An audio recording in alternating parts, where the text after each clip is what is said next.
Training and ICT Finance Business.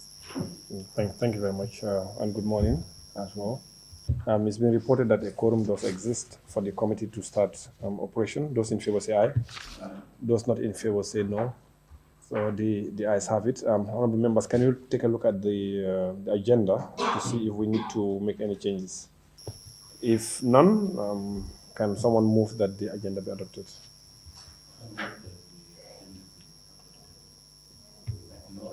Normally, okay, as is. Okay, thank you very much. And good morning to everyone. Welcome to this particular session with the Committee on Education, Training, and ICT that is dealing with the Data Protection and Privacy Bill that was presented to Parliament on the last session. When the bill was presented, it was automatically referred to our committee to do more interrogation, where we can actually ask all stakeholders about their views on the bill, and then our committee will come up with a recommendation to plenary to add, to delete, to reject, to do whatever you want to do with the bill. And the reason why you are here today is you are one of the stakeholders, and in fact, you are one of the most important stakeholders, I can say. Let me qualify that. And we need to have just the interaction so that you tell us exactly if you have a position paper. Because even though a bill may come from a ministry, you may see that maybe some of the other stakeholders within the ministry may not align themselves with particular areas. They may have question marks, etc., which is normal. So we are here today to have the discussion or to have the conversation, and you tell us actually what you think. Normally, what we normally do is first we start with the ministry, that is the owner of the bill. They normally come first and then take us through the bill. They were supposed to be yesterday. They came, but it seems the one that came, it seems doesn't even understand this bill, which was very unfortunate anyway. So we had to tell the person to go back and tell the minister to prepare if he really serious about this bill. Because they are the owners. So they have to convince us as a committee first that this is really necessary for the country, and then we move to the next stage. But you cannot convince anybody about this bill. So then I knew that they were not really prepared. So I asked him to go back and tell the minister and the permanent secretary and everybody else that is part of this bill to prepare themselves and come back to Parliament, come back to this committee, and then explain to us exactly why do we need to have this bill. Because if there are anyone that's unable to answer the question, why do we have to have this? I mean, this is not going anywhere. And then, but to also avoid delays in the bill also, we say we're just going to go ahead and then call the other stakeholders. Maybe when they come, then we can just continue right. Because if we stop everything now, the bill is going to continue to be moved further. So, and we don't want that. So that's why we said we're going to continue the consultations and then to do that. Now, that is about the bill. Now, I'm the chairperson, Honorable Mo. I think everybody knows me here now.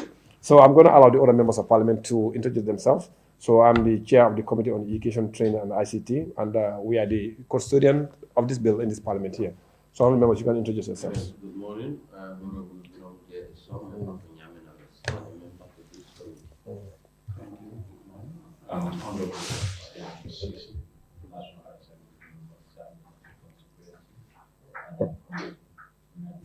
Thank you.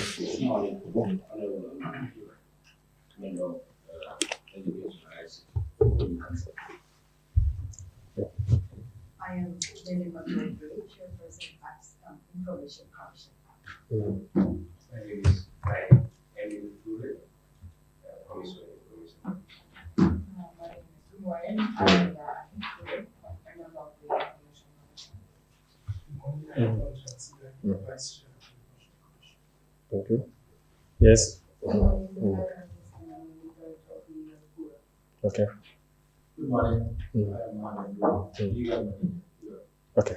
Thank you very much. Yeah. Good morning. Once again, I'm Halima Tambay to add to the committee. Okay. Thank you. Normally, we don't tell journalists to introduce themselves, so it's okay. We're not going to ask any questions, so it's fine. Yeah. Thank you very much for coming. And normally, what we also do when we look at these bills, also, the bills are divided into parts. You may see part 1, part 2, part 3, part 4.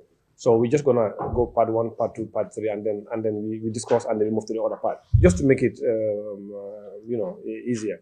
And normally in part 1, that's just about the subtitle and the interpretation.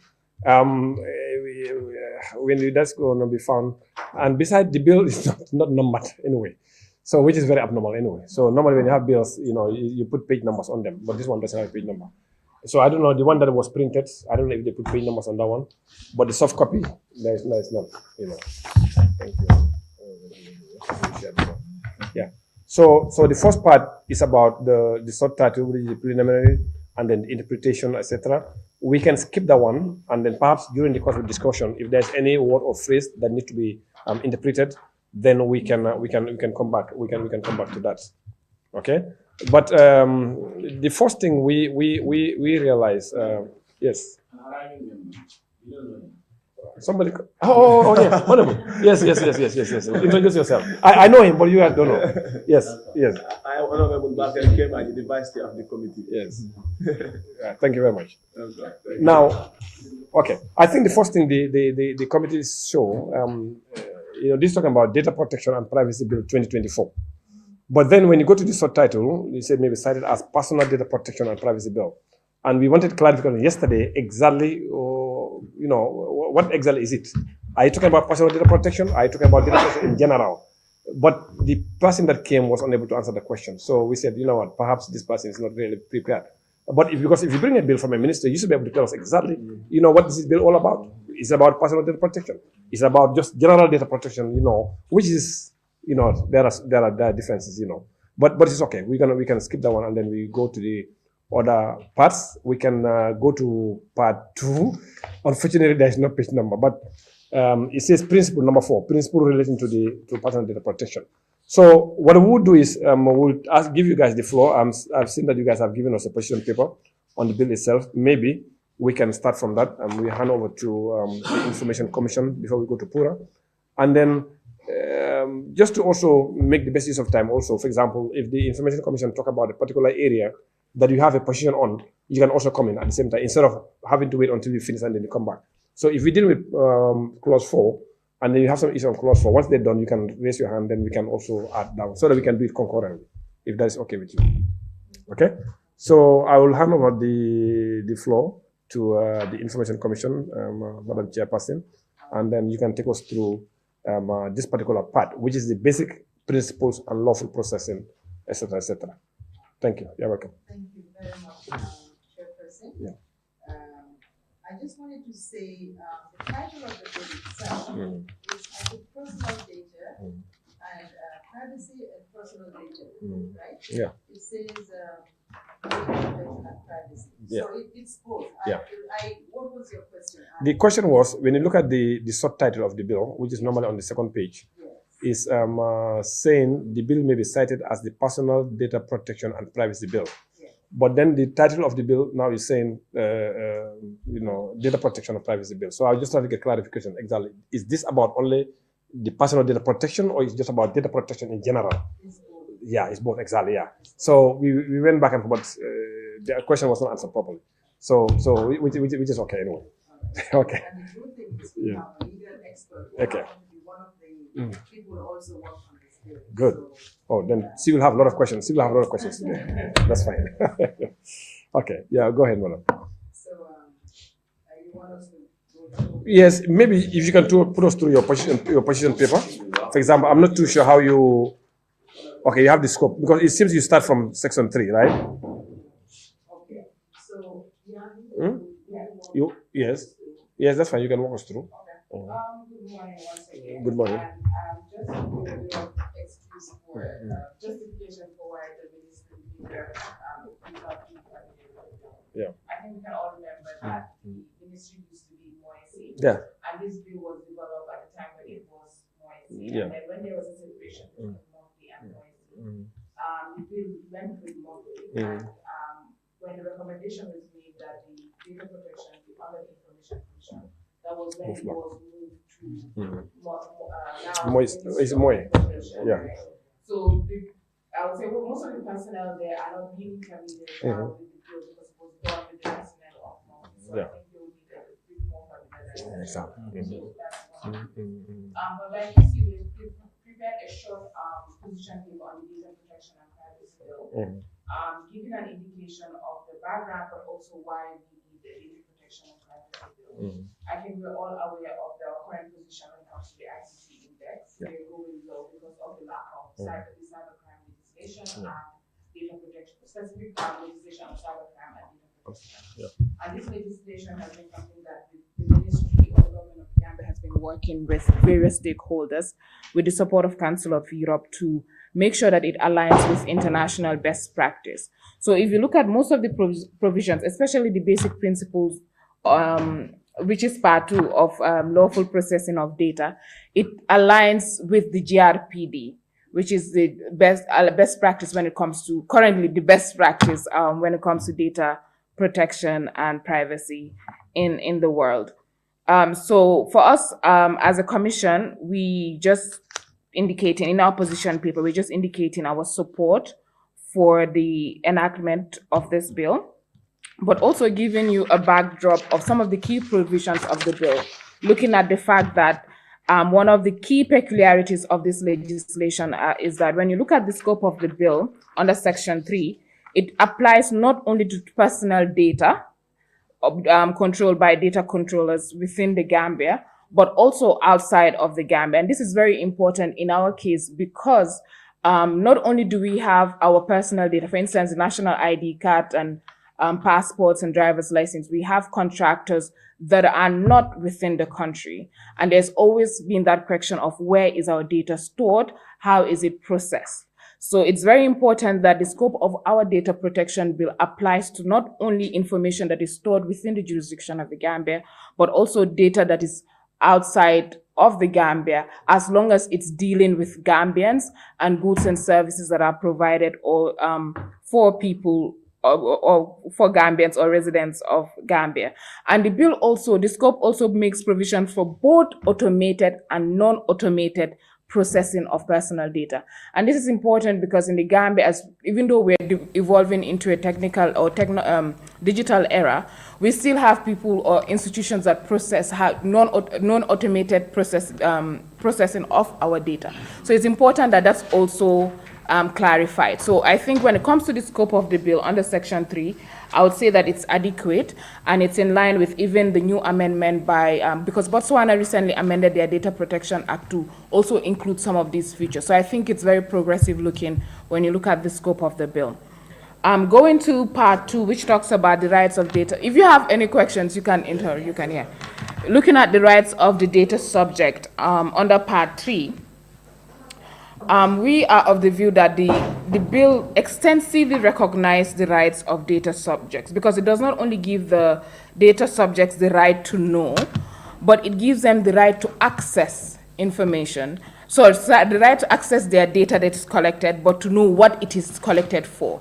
And like we said in the Gambia, it's very easy for people to collect your data, but half of the time you don't know what they're collecting it for and the why and how long it would be there. So it also gives them the right for rectification. For instance, if your data is collected and you realize that the wrong information was given at the time, or for instance, let's say at the time you were married and then you were using your husband's surname and then you decide at a later date to change that, you can always, as a data subject, you always have the right to rectify. But also if you're no longer interested in your data being managed or processed by the data controller or stored by the data controller, you have a right to request for erasure, which is important because we say that you as an individual, you have a right to be forgotten.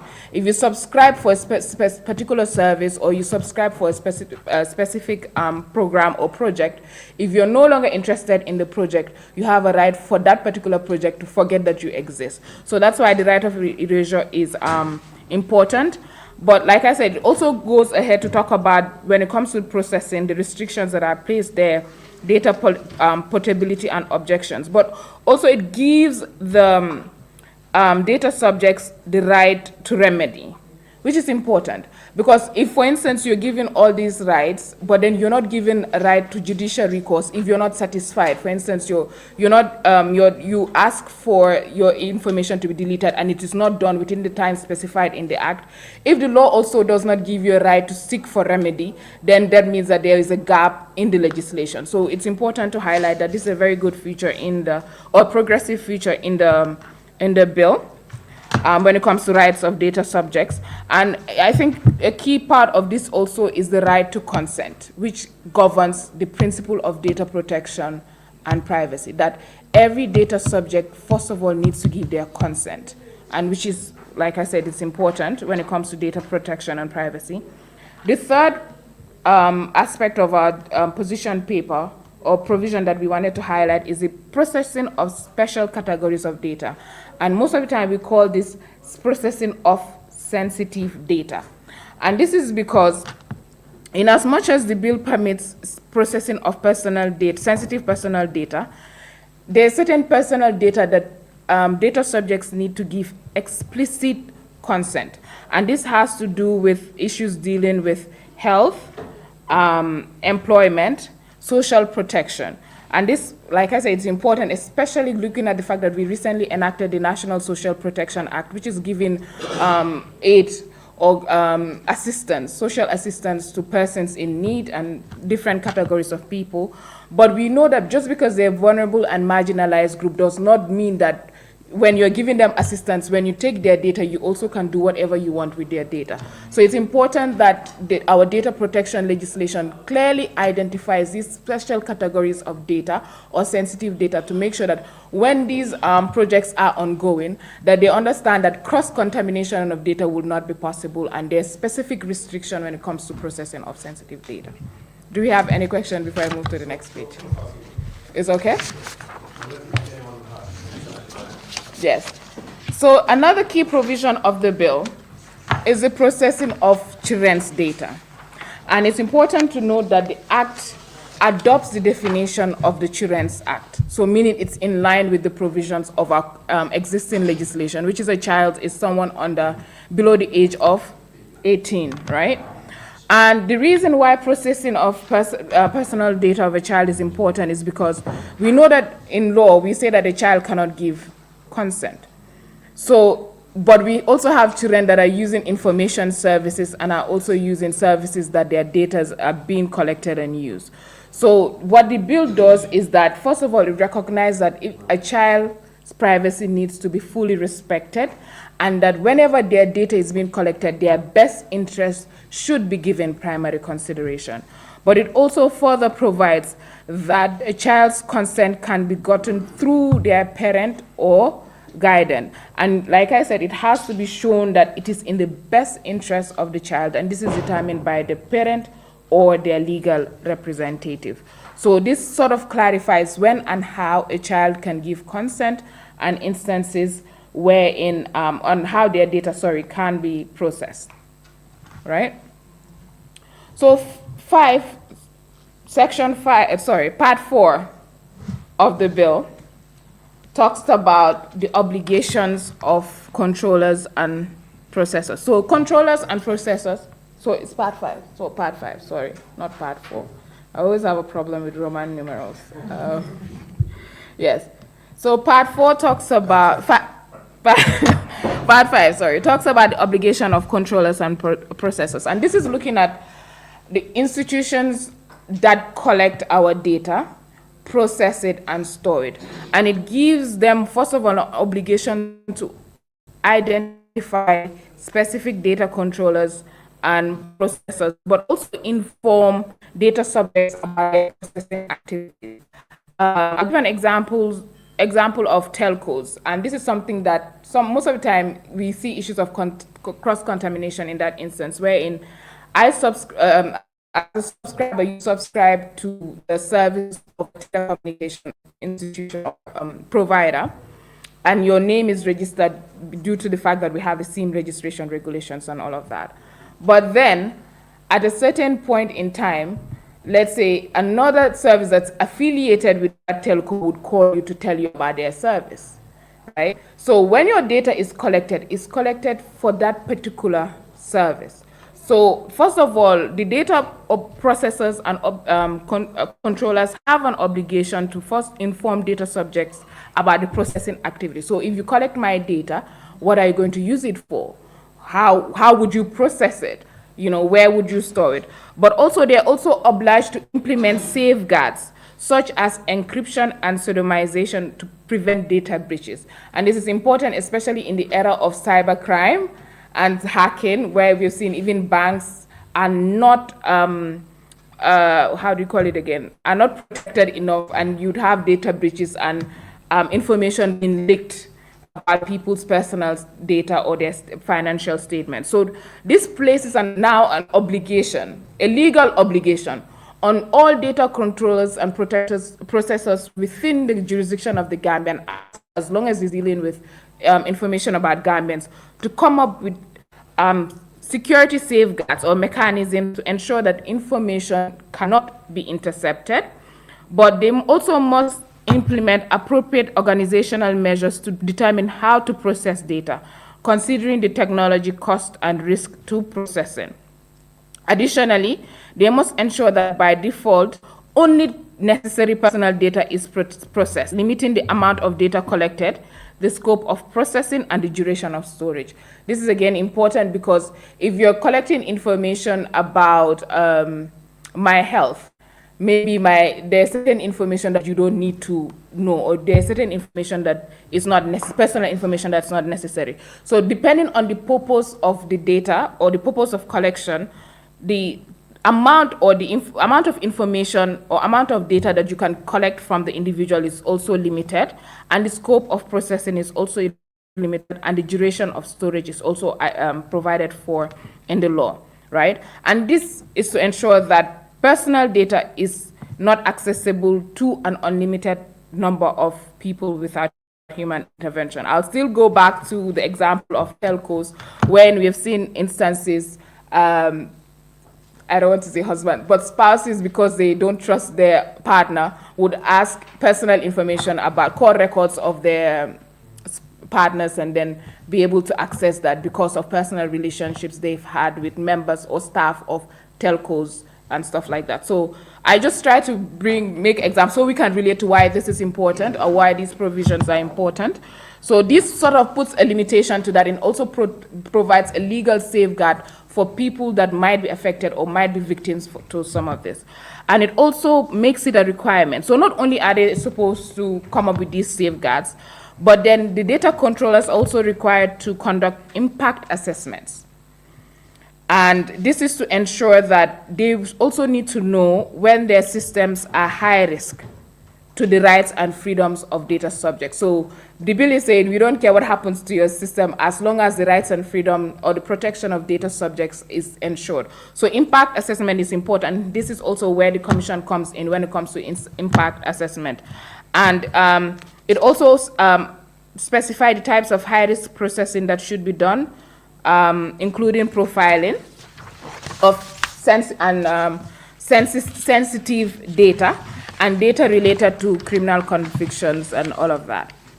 So but then the bill in section 36 talks about exemptions. And this is important because most of the time we would say that in every general rule there would be exceptions or exemptions. And exemptions, when it comes to data protection, are highlighted here. They have to be in the interest of national security, defense, public safety, the economic and financial interests of the state, judiciary, independence of the judiciary, prevention, investigation, and prosecution of criminal offenses and execution of criminal penalties, or other essential objectives of general public interest provided by the law, and the protection of data subjects and other rights. The only caveat I'll have with this exemption is that we've seen in most of our legislation, we put exemptions in the national interest, national security. But because some of these things are not defined, then they can be easily used by state authorities to intercept communication and also to breach privacy rules. So I think in your deliberation or during the consideration stage, we can look at what other countries are doing in terms of, or what provisions we have in terms of best exemptions, best practices in other jurisdictions, but also looking at our local context. Exemptions, because it's very important. Yes, we do note that there should be exemptions to these provisions. However, we also need to make sure that the beneficiary, which are the data subjects, the day-to-day Gambian, is protected to the level that the state does not use these exemptions to but to bypass the data protection and privacy bill. Can I proceed? Yes. So section 7 talks about, section 38 and 39 talks about oversight. And this is talking about the Information Commission. And I'd just like to give you a brief history of how we came about to this particular decision.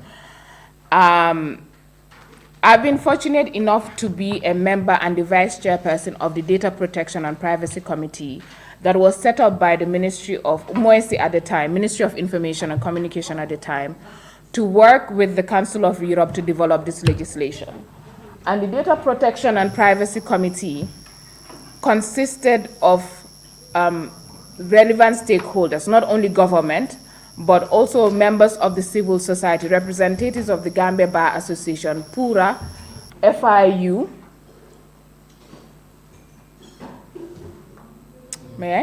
FIU, and also Gambia Consumer and Competition Protection Commission. And during the process of working on the bill, there's a need to set up a data protection authority. And at the time, the government expressed the fact that they have concerns with the number of agencies and institutions that are being set up within the current context of the country, and looking at our constraints, not only when it comes to financial constraint, but human resource capacity, there's a need to sort of merge or give the oversight function to an already existing agency. So at the time, the Information Commission was not existing, and we were tasked with the responsibility of looking at the various legislations of the legislation of the various existing agencies. So PURA, Competition Commission, FIU, I believe I'll forget one or two, but some of the existing agencies, to look at their legislations and see whether they'll be able to handle this function, the Data Protection Authority function. And at the time we did that, and we did an opinion, and it was sent to the ministry. And our suggestion at the time, looking at that current context, was that it be given to the Consumer and Competition Protection Commission because of certain provisions in their legislation when it comes to sanctions and enforcement. However, the ministry then went to Ghana on a study tour, and during the study tour of the ministry, they learned that Ghana has two separate agencies, the Information Commission and the Data Protection Authority, but they are not communicating. And the Ghana was looking at a way of how to merge the two institutions, because access to information gives the public the right to access information from public authorities. Data protection protects the right of data subjects. So there was that confusion, data sharing and data privacy. Where do you strike the balance? So when they went to that study tour, the ministry came back and sent a memo to the committee that we need to revisit our decision, and that because at the time the Access to Information Bill was before the National Assembly, for us to merge it, looking at other jurisdictions, to merge the Information Commission and the Data Protection Commission. So the Council of Europe supported in training the committee and looking at the various jurisdictions, EU, the UK, that have similar institutions, and sort of explained how it actually works in practical terms. And because of that, the committee then came back and changed the decision or the recommendation to that the Information Commission should handle data protection. And I'll just give you a synopsis, because I know sometimes people have that, how would the Information Commission merge its work with data protection? So how it works in other countries is that you have two different models. One, you would have the commission, the chair of the commission, then you'd have an information commissioner and a data protection commissioner, meaning issues relating to review of access to information requests would go to the information commissioner, and he or she would deal with it. And issues relating to data protection would go to the data protection commissioner, and that person would deal with it. And then the commission would make a decision as a whole. Or you have a sitting commission, a panel of 5 or 7, depending on how you want it to look. And in the sitting commission, you can have experts in access to information and experts in data protection. But then, in the structural, technical aspect of the secretariat, you'd have a department specifically for data protection and a department specifically for access to information.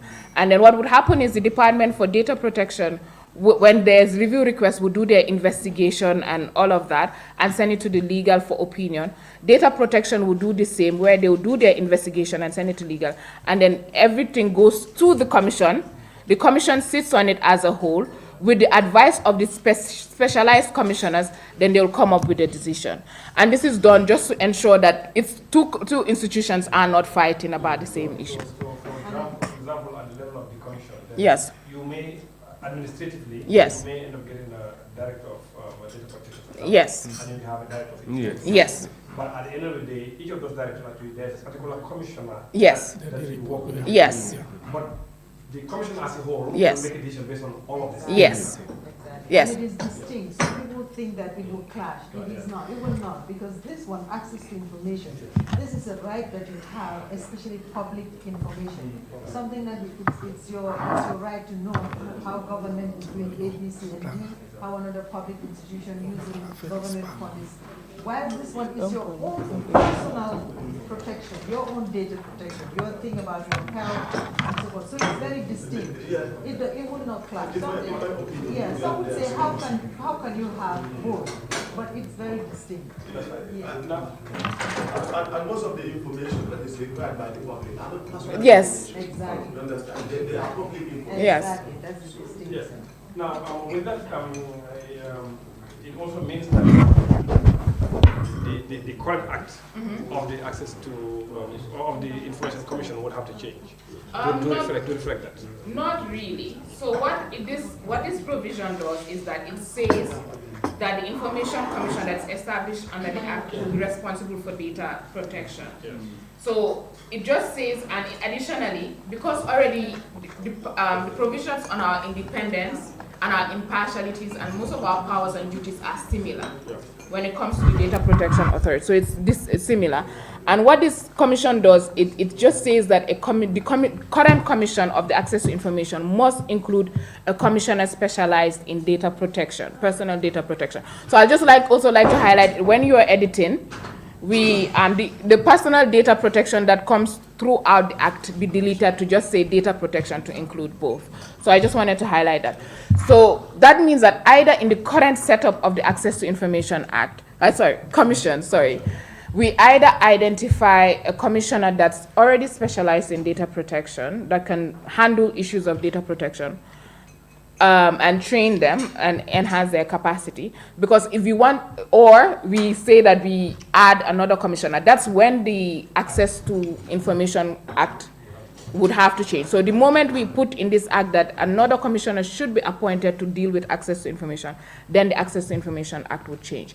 But by the way it is drafted here, it means that it's envisaging the fact that the existing commissioners should have someone that's specialized in data protection. Yes. Oh. Then I think that was one of the areas that I asked the question yesterday. Yeah. Yes. Yeah. Because mine went to the fact, are you going to add another commissioner? Yes. Or are you also going to change the function? Because Yeah. if you look at the Information Commission right now, Yeah. the functions are very specific. Yes. And are very clear. Yes. Now, this particular one, which is the data protection, Yes. there are certain functionalities which you may not see in the Yes. other one. Yes. Now, what do you do? Yes. Do you go back to change, or you Mm. just, what exactly do you do? And this was one of the things we asked yesterday, Uh-huh. but the gentleman was able to really tell Yes. us exactly what needed to be done. Yeah, so because this act already clarifies what the powers and duties of the Data Protection Commission should do. So it's just like an added portfolio for the Access to Information Commission. So the Access to Information Commission would need to be amended when the National Assembly suggests that we need to add extra commissioners but I'll just note that if we're adding extra commissioners, because usually with commissions, the best practice is to have an odd number, then the addition should be 2 extra commissioners. So that's something that I think the committee can look at. Yeah, maybe just to answer the question, I think under the current setting of the commission, I'm sure the committee would agree that we already have an expert in the Commission on Data Protection. We are not adverse to having extra commissioners, but the reality on the ground is the Commission as it stands now is grossly under-resourced. So adding extra commissioners has to do with more office space, more resources, and if at all we can use the current setup and have the expert here. You have been in this process. I don't know who else. Yeah, I don't know who else. Yeah. So for me, I mean, for the commission, I mean, we've discussed this before, that we can use the current setup and then include departments for information. We're still setting up the secretariat. Have a department for access to sharing it, whether knowingly or unknowingly, we have covered those. Because of, again, there are certain images you receive. Yeah. I mean, why do you want to share this kind of things to whatever it is? Yeah. Particularly when that can be, aligned to somebody, a particular person, Yes. or whatever, institution, whatever. So we've taken care of that In the cybercrime, so that's good to know. Yeah, I think that's good. Fine. So here, Yes.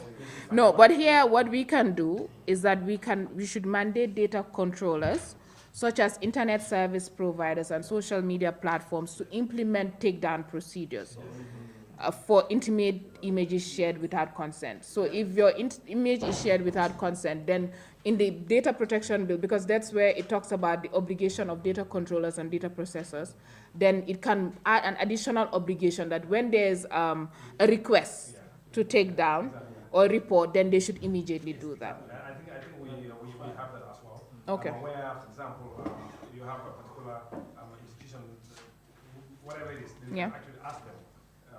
There's something that they can do. Yeah. Now, if you went to the extent of the access to the metadata, Yes. because when you connect to WhatsApp or, Yes. or any other, they will not be able to show you the voice Yes. or the what you have sent text because these are encrypted. So what they can tell you is largely at this particular time, particularly was connected to Nene, whatever. So what they may not be able to tell exactly what did I send or what did you send, but they can establish that there was a connection. It was Yes. established also at this particular time and stuff. So some of this metadata, they also need to also have, Yes. even though the information may be encrypted, so that Yes. somebody on the other side may Yes. know. So we've captured that on the. That's why it's taking too long with this. Yes. Okay. We are That's looking good at to. a Yeah. lot is going on, even to the extent of this AI. Yes. We are venturing into it as well. Yes. Because of I have a voice that somebody can actually train. Yes. And then when Yes. when the person talks, you say, hey, that's Yeah, your- deep fakes. When it's deep fakes as well. When Yeah. it's real fact, not the joke, it's not joke. Yeah. Yeah. So let me just give you one example, which is very dangerous. And then you're gonna hear that it's more talking, but when Yes, exactly. when and it's very I'm serious. taking somebody's face, putting it on a naked person, And this is when dangerous. it's not the actual person. Politicians are scared of these things. US for the MCC. They have a right to be scared. They have a right to be scared. No, it's scary. It's scary. Okay, we can continue. We can continue. Yeah, the other recommendation is, like we said, I'm glad you mentioned that the cybercrime bill is also looking at emerging technologies. We said that the bill also should include provisions on emerging technologies such as AI, blockchain, and biometric data processing. I'll keep on repeating biometric data processing because this is something that as a country we have a lot of biometric data being processed and collected, but I'm also aware that the Ministry of Communication is also working on a digital identity project, so which also talks about biometric data processing. So it's important that our bill is specific on that. So just to future-proof the legislation so that there will not be a need to come back a year or two later to amend. No, it's good. That's what you're saying. When you look at the contractual aspect of some of these biometrics, Yeah, even the digital birth certificate, Yeah. it happens in my constituency. yeah, It's just like a two-car below. yeah, But in that car below, one is the Alcaro. It's just like Sare in the Fulham community. Yeah. So you realize that the studies were done, contracts were awarded yeah, digitally, but you realize that if a name, you have messed a name, for example, when you put my question, for example, if you said Sana John, when the other person is from Canfenda, yeah, automatically it is safe. yeah. In the Gambia here, they cannot do that changes. They will tell you that we have to contact Holland. for them to make changes. This is the trial that we are facing, even in this current digital birth certificate. It is what's happening. So that's it. You know, normally, you have the SPA admin. The SPA admin person is the one that has the admin control. Exactly. So they just come, give out if you give them access right, whatever. It's not in control of. Even our own ID card, our data is not even seated here. They can change, they can do whatever they like outside. So I think this will definitely help us, and it will be a game She changer. mentioned exactly like that, where we are not in charge of our affairs, and it has been given to international bodies, for instance. And then how do we protect that data as a country's own data? And it is handled by international individuals, someone who came from Ghana or wherever you come from. And that is sensitive. And it's more serious. Thank God, that's why we are here. here. Yes, Yes. Yes. What did it with us? Exactly. This is the only country that his email something, dot something. It's not right. Exactly. So you know, there are a lot of things So, that actually you know, it's long way that we are coming from. And then before we don't have this opportunity to discuss, plan, and fix our things. Yeah. But thank God we are graduating. Yeah. So it's our own responsibility to fix things right now. I am so glad that as members of the committee and National Assembly members, we're seeing the need for this. I just want to give an example. Yes.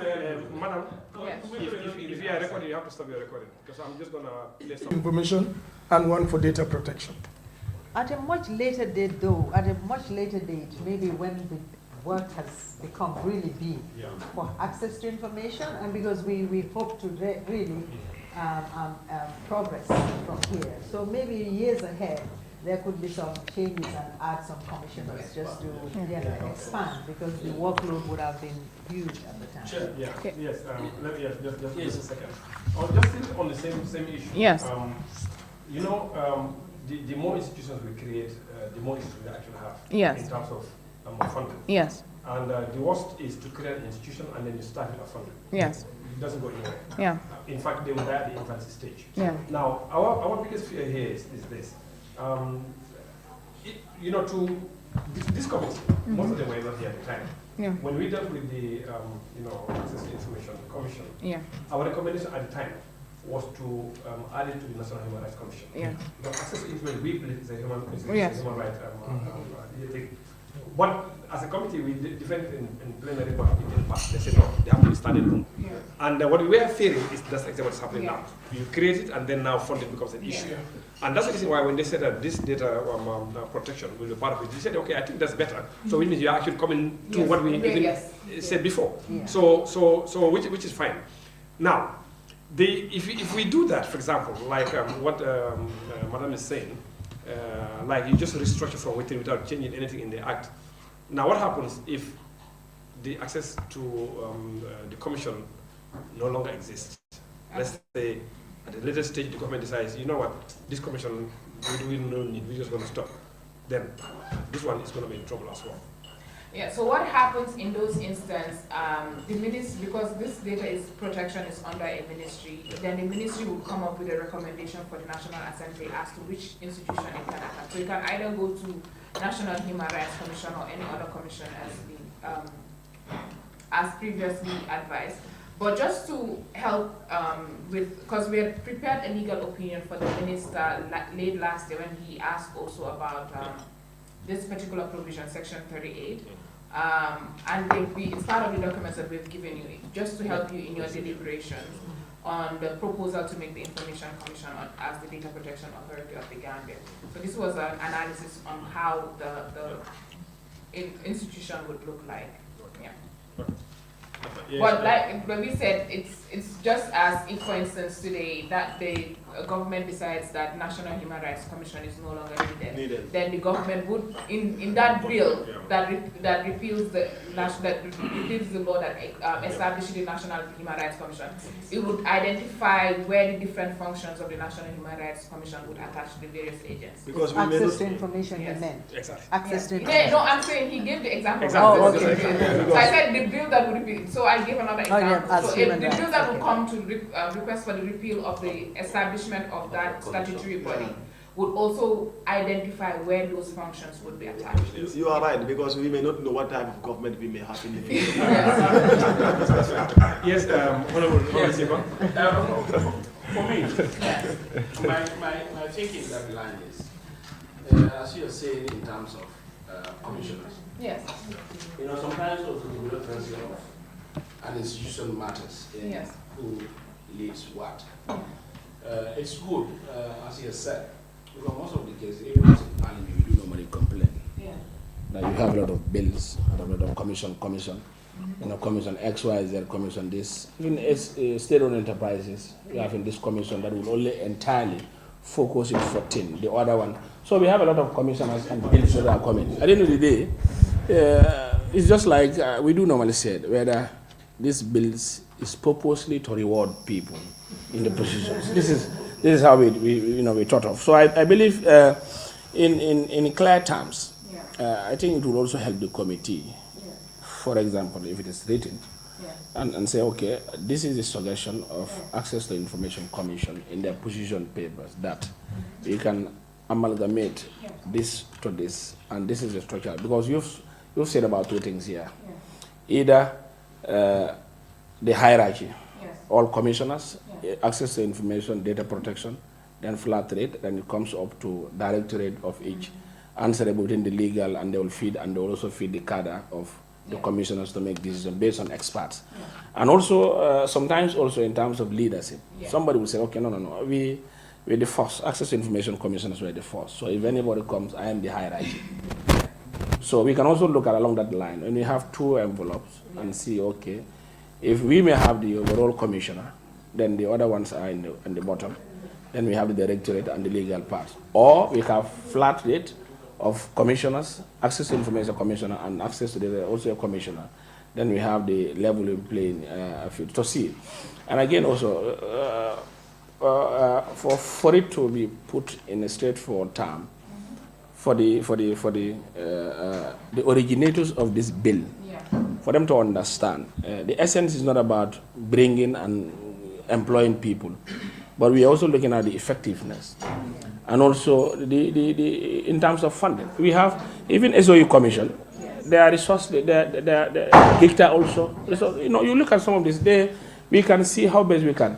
But ideally we can see how do we go also. So you can also help us on that. If that distinction is laid to see possibilities of coming that. And again also how do we, because for us we are saying that access to information is already a law. And this one is also coming. So when we push it to Parliament, how do we be able to put it and people to understand? There are different representations. Others may say, no, we cannot do this. This is a separate, and this is also a separate. But if it is well crafted and also helped, and again, even if it's going to be maybe a general council of members for them to be aware and also be put through that definitely for this to be this, it has to be, and they will also see the needs of our resource envelope, because sometimes it's kind of disheartening. You create commissioners, even their pay sometimes is a challenge. Even what they need to do for it to function is a big challenge. So I think you could also maybe help us and put something that will be able to at least have a way out. So just an idea came from what he said. It is also important that we sit with the ministry, not just the position people in the ministry, but the technicians are also there. Very well. So it is important that we all sit together so that we speak one language, understanding, and know how we really want to move forward with putting the two together. So that's something I just thought we would organize with the ministry and all the other stakeholders. Very well. Otherwise, they will be speaking Exactly. A and we'll be saying B, and we need to definitely.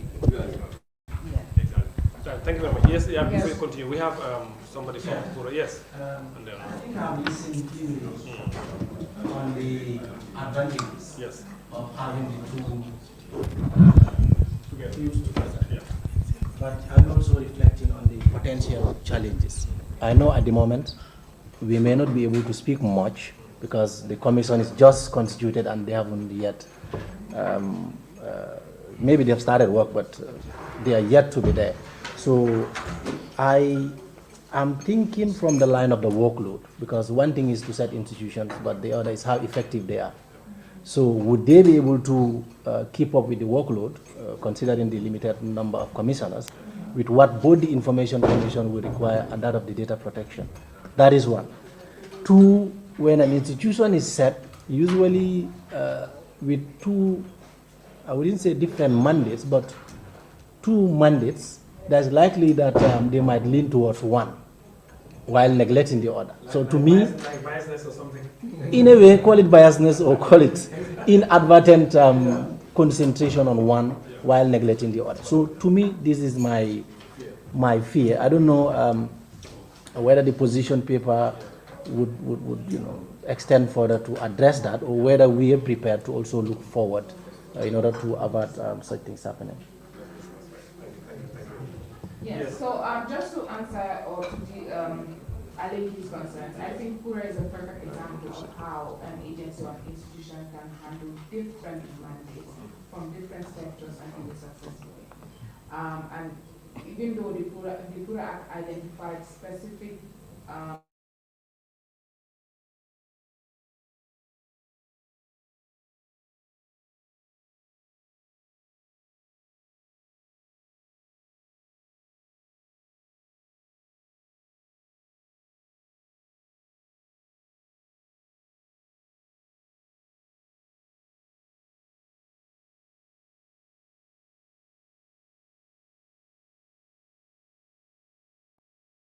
the beauty of this particular setup is that, like we said, we are all new. Yeah. It's not an instance where the access to information has been existing for a long time and has established its SOPs, and then the data protection is coming to join, where there will be some changes. Right now, we're just new. We've started working on our access to information regulation and standard operating procedures, having in mind that this is also an added responsibility that would come. And if you look at the legal opinion, I think we've given a copy. We've talked about what the recommendation is, which is to have the establishment of technical units to deal specifically with these issues, and then a dedicated commissioner identified within the commission to deal with data protection. So whilst you have commissioners dealing with access to information, you also have a dedicated commissioner dealing with, and like I said, this is the same thing that's done in the UK and other parts of EU, like South Korea, but even EU, a lot of countries in the EU have this model. Like, we can give you a list of the countries. And the reason why also we say this is, this actually practically it works in other jurisdictions is because the process is the same. If you look at the access to information law, a person requests for information from a public institution. You're denied or it's not given based on whatever justification they have.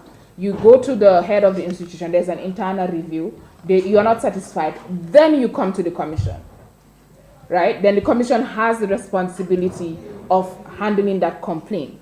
It's the same thing with data protection.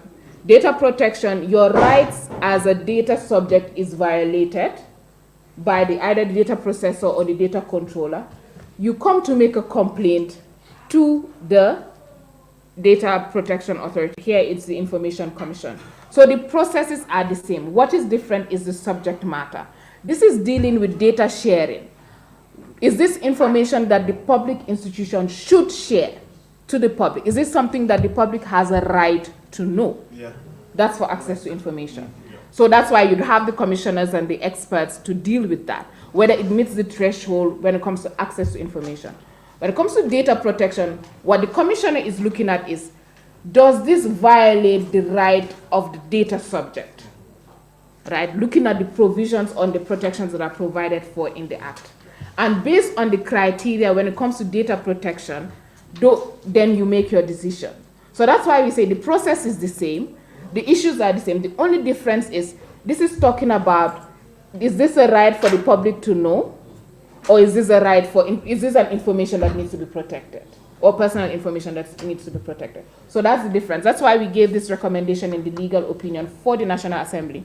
But if the committee also looks at it and you need more suggestion and more discussions around it and a write-up around it, you can always reach out. I think Chair has my number, and we can always do an additional write-up for you. Yes, no, we'll do that. Or if there's a need, we can seek a separate legal opinion. Yes, that's So that- fine. so that we Yes. yes, that's sorry, good. sorry, Chair. As a matter of fact, there is a consultancy ongoing that was supported by WADIF to look at the structure of the Information Commission with a data protection angle put in. And that is, I think they are almost at the final stages of doing that. And it takes into consideration this suggestion. Okay. Just to, on the same, I wouldn't call it a margin, but just an extra responsibility. Yeah. You know, normally when bills are presented, normally the person that brings the bill is going to give us information about why the bill is important, like that's the memorandum or the defects it intends to cure. Yes. Now, with that also, he's also required to provide us with the financial impact. Yes. Because now, like we are saying, the commission. Now, I think the budget that was approved was about 13.7 million, if I remember right. Yeah. Now, you add another functionality. Yeah. Now, what financial impact is it going to have on it? Yeah. So the minister, whoever brought the bill, should also bring us that information. I told the gentleman yesterday, they need to bring us a financial impact it's going to have. Because otherwise, now, we already know what was given will be not inadequate. Yeah. Yes. Now, you want to give them an additional functionality to do Yes. that. And the fear, like what my brother was actually talking from Pura, it will make exist. So I think it's also going to be important for the ministry to take a look at the financial impact it's going to have by giving this to one. So that at least us as members of parliament will look at it and say, you know what, the financial impact would be additional 10 or 8 or 20 million, so that they can back to, because of the data protection is not something small. Yeah. You know, it's not really something very small. And there are a lot of things oversight that you also need to ensure that people that are collecting, processing, and storing the data actually are doing it in the best way possible so that they can protect the person. So, and I think maybe perhaps we can also add, because I already told them that when they come here the next time, they'll be able to tell us exactly what is the financial impact it's going to have by adding this additional commissioner. We need to know. So that when the president already comes, thinking about next budget also, we really need to know. So if we agree that, okay, the impact would be an additional 7, 10 or 20 million, and the budget comes still the same thing, 30 points, we say no, this is not possible, because we've already approved a law saying that additional commissioner or additional restructuring, if I may say, would be done. But then it doesn't match the cost. So at that time we'll be able to start and say, you know what, we already approved this, so this needs to be added, whatever it is. So just to help us as well. I think that would be good. Without an added commissioner, you need added Exactly, the restructuring, exactly. Because the legal opinion is actually suggesting that maybe administratively to have a particular unit exactly. And roads they cost money. Office space and staff, even technical.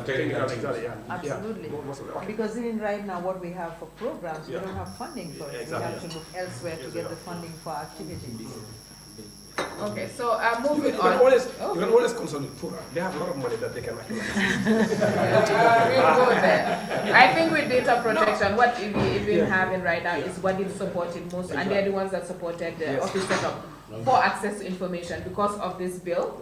So what it did, Chair, with your permission, is because the bill says that the Access to Information Commission will be responsible for data protection, they've already started supporting the Access to Information Commission with the view that they will be handling data protection. So some of our office furniture and stuff like that, they provided from the World Bank project because of the data protection element of it. So we're also working on that. The technology aspect, like your network, your computer, your servers, go to Pura. No problem. Let them contribute. No problem, we will, inshallah. Well, she was also with Pura, so she can represent us there. So It was a group. I'm telling you, yes, I'm sure. Exactly.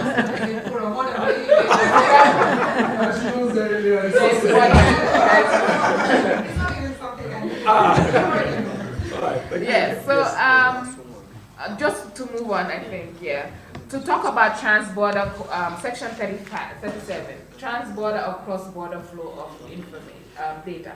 And this is important because I think it's a conversation, whenever we talk about data protection, cross-border flow of data is of concern. Like I mentioned earlier, we are a country where most of our contracts or most of our personal even digital identity documents are being handled by companies outside of the country. But also our government agencies are entering into contracts with multinationals, and it's very important that when we have a legislation dealing with personal data, that the transfer of our personal data outside of Gambia also it goes to countries or jurisdictions that also have adequate safeguards for our data. So the trans-border provision is very important because it provides conditions when it comes to receiving organization or the receiving country to ensure that there are appropriate safeguards, and even where in that country does not have a data protection law that is appropriate or adequate for the protection of our personal data, the law provides that there needs to be other instruments such as legally binding documents or contracts. So meaning moving forward, all contracts dealing with cross-border, the possibility of cross-border or cross-data transfer of our information, the contract specifically provides that they would align with the Gambia's data protection legislation and binding corporate rules. And also the Commission is given the responsibility of obligation to come up with a standard guideline when it comes to cross-border data flows. So I think this section is very essential, and we thought it's important that we highlight it. Most important. Now, with this cross-border data, I'm sure yes. the data also will have some responsibility. Yes. Yes. Now, how do we punish those people that are not within the jurisdiction and they're data controllers? Yes. For example, Meta. You've seen a series of cases in the European Union yes. and the US where there's a breach and they're held to yes. account. Yeah. So those is another area that we really need to look at. How do we punish data yes. controllers that are outside our jurisdiction, yes. like these big corporate companies? Yes. How do we deal with controllers that are cloud computing, like yes. storing for this cloud computing? Yes. How do we handle those? Yeah, so I think that's one of the recommendations when it comes to clarity on enforcement powers, but also sanctions. So it needs to be very clear as to what we can do, but also I think the committee has a responsibility of making specific provisions that the courts can rely on. So instances where the commission makes a decision or wherein the person goes to court for redress, judicial remedy, there needs to be specific provisions in the act for the court to be able to sanction or punish these people. So that's part of our recommendations in the position paper. But we also highlighted the strengths of the bill. And we noted that even though there's robust enforcement mechanism, there's need for some improvement. And some of the areas of improvement, in line with what your question, is that there needs to be clarity on the enforcement powers. So yes, the bill gives the commission, or let me just say now, the Data Protection Authority, whatever institution it is, we know it's a Data Protection Authority, the enforcement powers. But it needs to be clear. So specific guidelines need to be provided, because what the bill, so with most legislation, and even what we are seeing with the access to information legislation, is that it gives the minister the power to come up with regulations. What happens with these regulations is that because it's the minister that has the power to do the regulation, some of these guidelines or some of these penalties might not be up to standard because, like we say, it's a government. We all protect our interests at the end of the day. Right? So it's important that these legislation detail guidelines on the imposition of fines and penalties.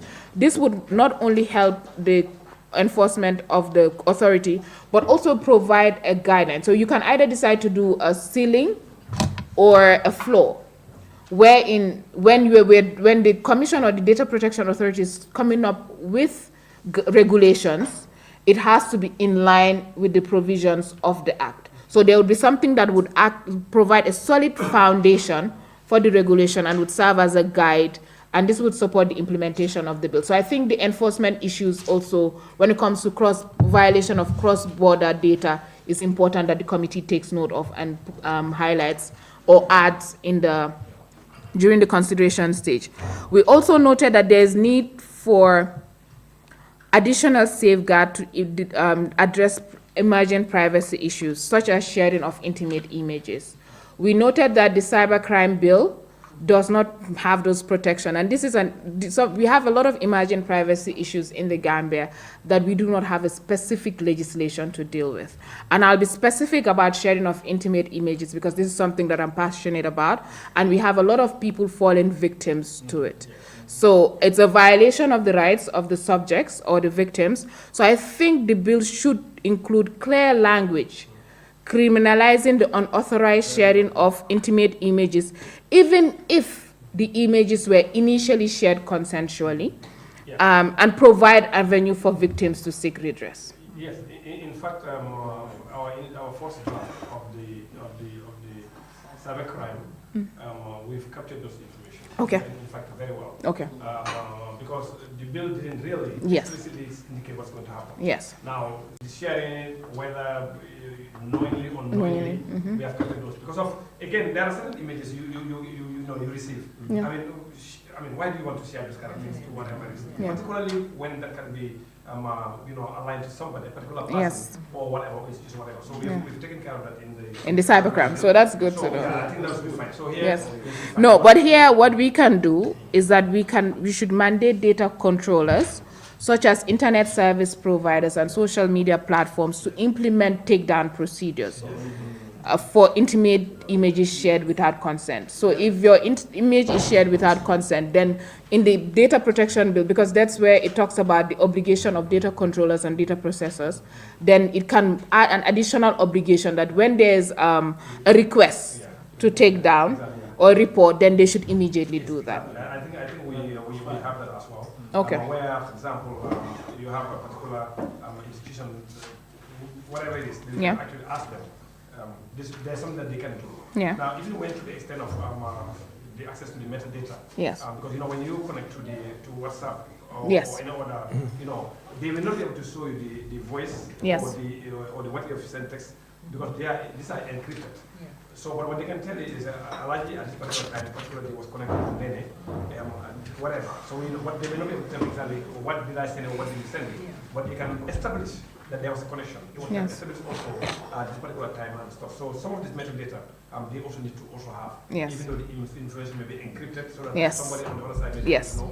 So we've captured that on the. That's why it's taking too long with this. Yes. Okay. That's good too. Yeah. Going on, even to the extent of this AI. Yes. Where we are venturing into it as well. Yes. Because of I have a voice. That somebody can actually train. Yes. And then yes. When the person talks, you say, that's not deep fakes. Deep fakes as well. When the fact is not the job. Yeah. So let me give you one example, which is very dangerous. And then you're going to hear that it's more talking, but when exactly. And it's very serious. I'm taking somebody's face, putting it on a naked person, And this is when it's not the actual person. Politicians are scared of these things. US funded MCC. They have a right to be scared. They have a right to be scared. No, it's scary. It's scary. Okay, we can continue. Yeah, the other recommendation is, like we said, I'm glad you mentioned that the cybercrime bill is also looking at emerging technologies. We said that the bill also should include provisions on emerging technologies such as AI, blockchain, and biometric data processing. I'll keep on repeating biometric data processing because this is something that as a country we have a lot of biometric data being processed and collected.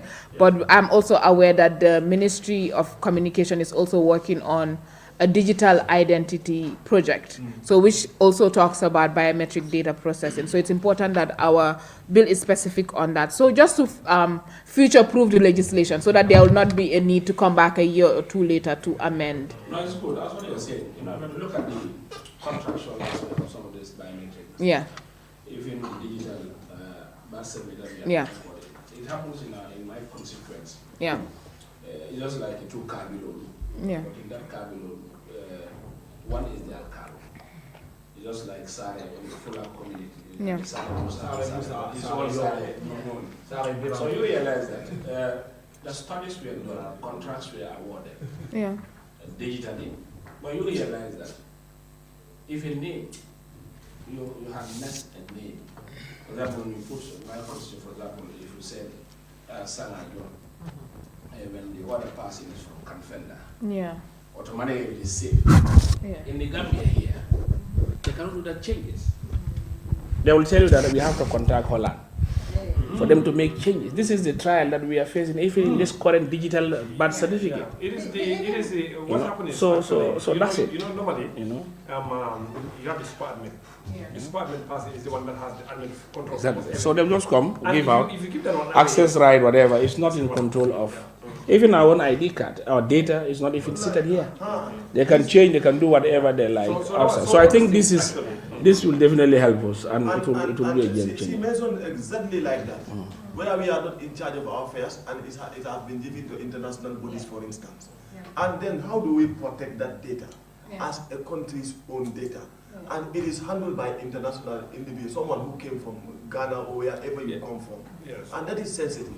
And it's more serious. Thank God, that's why we are Mhm. here. Yes, yes. Our It's not even with us. Exactly. This is the only country that was done, his email, something, done something. It's not right. Exactly. So there are a lot of things So, that actually it's long way that we are coming from. And then before we don't have this opportunity to discuss plain and fix our things. Yeah. But thank God we are graduating. Yeah. So it's our own responsibility to fix things right. I am so glad that as members of the committee and National Assembly members, we're seeing the need for this. I just want to give an example. Yes. Madam, Yes. if you are recording, you have to stop your recording because I'm just going to play some. Yeah. There is an overriding clause. Yes. Sort of to say, in the event, some other Yes. legislations deal with data. Yes. So that this would supersede. Yes. Giving Yes. permission to have an overriding effect in relation to Yeah. access. No, we did. I wouldn't see Yeah. that, but it would be important to have that, so that Yeah. in the event a provision in this law conflicts with Yeah. another law relating to data or relating to privacy, personally, would that not be included with the NIA? That's a good point. Yes. Yeah. I haven't seen it. Yeah, there's no overriding clause, but my advice would be, instead of an overriding clause, to sort of, I don't know how we would craft this, but to just, because I know that one of the concerns raised by the representatives from the Standard Bureau during our last meeting at the ministry was the fact that they also have, their law also makes provisions on data protection in terms of the type of data they collect and all of that. So maybe there would be, the overriding clause can be drafted in such a way that it takes cognizance of laws that are already existing but are for specific data related issues. So not to sort of repeal them, but to sort of, I don't know, align with them or Yes. to... The reason I raise it, when you look at our IC Act, Yes. it has a provision on interception. Interception. Yes. In fact, we look at that provision, it comes to anyway. Yeah, No, but they are working on that provision. No, that provision is transposed into the Yeah. cybercrime bill. Yes. And that's where the issue of the exception comes in, because even in the cybercrime bill, it talks about national security agencies. And so when the two laws are placed side by side, or when they're going to be used side by side, what would happen is the security agencies would say this falls under the exceptions under the data protection. That's why I said we really need to be careful of the data exceptions. But our recommendation always has been with the IC Act, the provision in the IC Act, and also now in the cybercrime bill, is to subject those rights or those provisions to judicial oversight. In fact, we've already done that. I've noted it down here. There was an amendment on the Information Communication Act 2009. Yeah. The amendment was, you cannot use always security matters to get access to those information, like wiretapping, internet, whatever. So what we said is like sometimes at a certain level you need to apply to the High Court for the High Court to grant you permission to be able to intercept those calls. It was brought to Parliament in the 5th legislature. In fact, we passed it. It was my committee that agreed on the recommendation. Where at some point you need to have to go to the High Court to apply so that they can grant you permission to be able to do wiretapping, whatever. And it's very specific actually on national security matters. It cannot just be open anything on national security. No, it has to be very specific, and then the court will have to agree with you by proving to the court that if you don't do this, this could actually happen. Because you know when you're doing investigations, there are certain things you have to, it could take some time. And sometimes you may need to hear somebody, you may need to see what's actually happening. So it was amended in the Communication Act in 2021, I think. And specifically, they've inserted another subclause to ensure that they will have to apply to the High Court, and the High Court will have to grant them the powers to be able to interfere with the communication between multiple parties, whatever it is. Yeah, but I do okay, know that in the cybercrime bill, there's also a similar provision, so we need to be mindful. But I do agree with his proposal. We need to have an overriding clause in the bill, so maybe when you go to consideration stage, that can be added. Okay, maybe I think what needs to be also taken into account is when you coming up with a clause that would state that the bill would have a overriding effect. It should be read in tandem with what is stipulated in the NIA Act. Because the NIA Act empowers the NIA to intercept communication. So when you have that provision, standing there, and you talk about issues of national security in this very bill, it means there would be a lot of confusion. So there is need to work harder, or to look at what is in that bill. I think there needs to be a legal opinion, taking into account what is also in the NIA bill, so that there wouldn't be a lacuna. In fact, when you look at the way it was worded in the Information Act 2009, we observed that the wording National Security Agency or Investigation Authority, they were not even defined properly. So who are they? Is it the NIA? Is it the police? Who exactly are they? Is it the National Security or Investigative Authority? The way it is defined in the Communication Act is not very clear. So that's one of the recommendations. It has to be properly defined for him to do exactly who is this person, who is this institution, so that But the overriding effect, I think, is quite important. We're going to take note of that. Just in case it happens some other place, some other laws that we can. Yes. Go ahead. The last one just is the trans-border flow, and this aligns with your suggestion when we were talking about trans-border flow, making sure that those people also can be held into account, especially when it comes to the contracts dealing with our personal data. And our recommendation, like we said, we would recommend that you expedite the passage to address the existing gaps, and to also ensure that the Commission is fully funded to be able to do its job. But we also highlighted that there's a need in this entire process to involve civil society, private sector in the implementation process. So we would urge the National Assembly to pass this bill as soon as possible. That's it for yes, that's it from his side. But there's another question also. Before I come to everybody here, if you look at the part 11. Part 11. That's talking about the funds of the Commission. Yes. Funds of the Commission. Are you there? Section. Give me the section. 44. Yes. Yes, it says the Commission shall be provided with sufficient human, technical, and financial resources, as well as necessary premises and infrastructure to ensure its financial independence, blah, blah, blah. Then come to 2, the Commission shall have necessary resources and independence to employ skilled staff and this. I mean, this is it necessary to...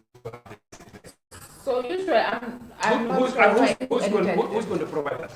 No. So what usually the funds of the Commission, you look at the Access Information Commission, the NHS Commission, and all the other commission, funds of the Commission would talk about our sources of funding. So maybe I would advise that you amend that to be in line with other institutions, to say that the funds of I think the financial independence can go into the powers of the Commission to identify that it's an independent, autonomous body. But I think when it comes to financial independence, so sources of funding, it's basically our sources of funding from the consolidated fund, grants, like just the list that we always see with other institutions. I think that we just need to align it with that. Yes, because for me, when I saw it the first time, I said, this doesn't come from Ministry of Justice. Because they will not draft, funds of the Commission like this. They will not. If you look at it, technically, it's so... I suspect it's from the ministry themselves, because I don't think Justice will write this thing here. Yeah, but I do think that this provision is still necessary, because regardless of who the Data Protection Authority is, there's need for that financial independence. No, which is so we will need a provision on that. If you tell me that the Commission shall be provided with sufficient human, technical, whatever. No, you provide with the finances, you go do whatever. Yes. Obvious. This is administrative. Obvious. To see this is why we are complaining over and over. Bills, commissions, bills. At the end of the day, the heaven and heart of the government, all the commissions. Yes. So another thing I want to urge the committee is if there's a way to expedite this bill, because like I said, in the Wadi project, there are funds for the data protection unit or data protection institution. And we know with projects, they have a lifespan. They were supposed to fund in 2024, and that's why they just funded a bit because of the fact that the bill was sent to National Assembly. And there's a cap for 2025. So I think we know that we are a resource-constrained country. So if we are able to fast-track it, that's the only way we can benefit 100% from the funds in the Wadi project. So that's just what we would urge this committee, and that's what I'll close with if there are no other questions or comments. Yes. Thank you. Maybe Rudy, you raised your hand earlier. You want to come in? Then. Yes, I just want to say this is a good. I think it's a good bill. It's not good. Yes.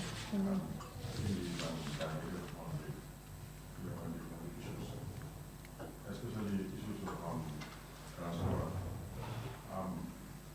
Also the internet, because many times you have a law like this. It's a very good one.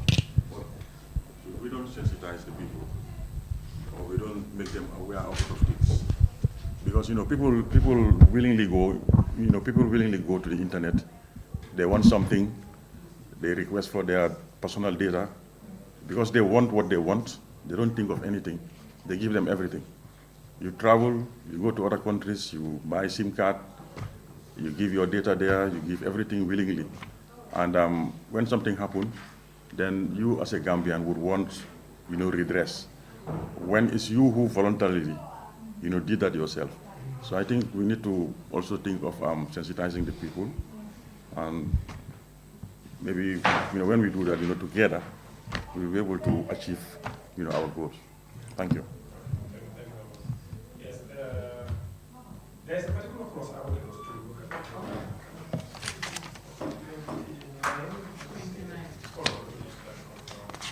Yes, 29.